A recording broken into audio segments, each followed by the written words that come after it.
অসমৰ ৰাইজক সিদ্ধান্ত ল'ব লাগিব যে তেওঁলোকে পুৰণি ৰাজনীতিবিদসকলৰ লগত লৈ অসমৰ ভৱিষ্যত সুৰক্ষিতভাৱে নে যি নতুন নেতৃত্বত আজিৰ তাৰিখত অসমৰ ৰাজনৈতিক জগতত দেখা পাইছে তেওঁলোকে নতুন মুখ, নতুন আদৰ্শ, নতুন ৰাজনীতি, নতুন চেহেৰাৰ ওপৰত বিশ্বাস কৰে।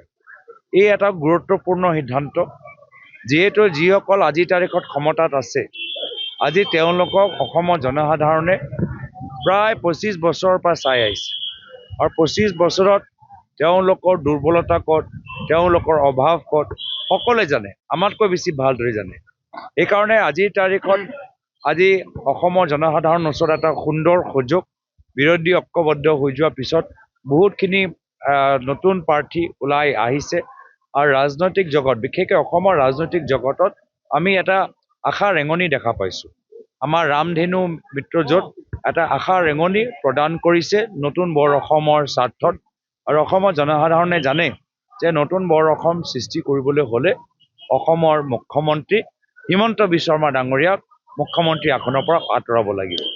যদি আমি মুখ্যমন্ত্ৰী হিমন্ত বিশ্ব শৰ্মা ডাঙৰীয়াক গাদীৰ পৰা আঁতৰাবলৈ বিচাৰোঁ তেতিয়াহ'লে মৰিয়নি সমষ্টিত মিত্ৰজোঁটৰ প্ৰাৰ্থী, ৰাইজৰ দলৰ প্ৰাৰ্থী জ্ঞানেশ্বৰী বৰা ডাঙৰীয়ানীক ইয়াৰ পৰা জিকাই পঠাব লাগিব। সেয়া অনুৰোধ কৰিবলৈ আজি মই আহিছোঁ। মই সেইখিনিয়ে ক'লোঁ যে বৰ্তমান মৰিয়নি অঞ্চলৰ ৰাইজে যোৱা ২৫ বছৰৰ পৰা বিভিন্ন একেখিনি মুখ চাই আহিছে, তেওঁলোকৰ অভাৱ, তেওঁলোকৰ দুৰ্বলতা সকলো কথা মৰিয়নি অঞ্চলৰ ৰাইজ ভালদৰে জানে।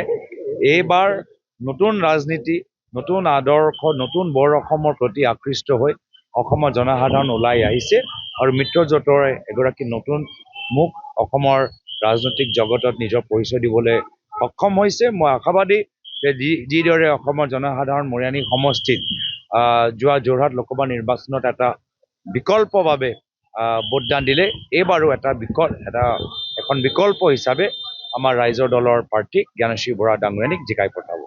অসমৰ ৰাইজক সিদ্ধান্ত ল'ব লাগিব যে তেওঁলোকে পুৰণি ৰাজনীতিবিদসকলৰ লগত লৈ অসমৰ ভৱিষ্যত সুৰক্ষিতভাৱে নে যি নতুন নেতৃত্বত আজিৰ তাৰিখত অসমৰ ৰাজনৈতিক জগতত দেখা পাইছে তেওঁলোকে নতুন মুখ, নতুন আদৰ্শ, নতুন ৰাজনীতি, নতুন চেহেৰাৰ ওপৰত বিশ্বাস কৰে।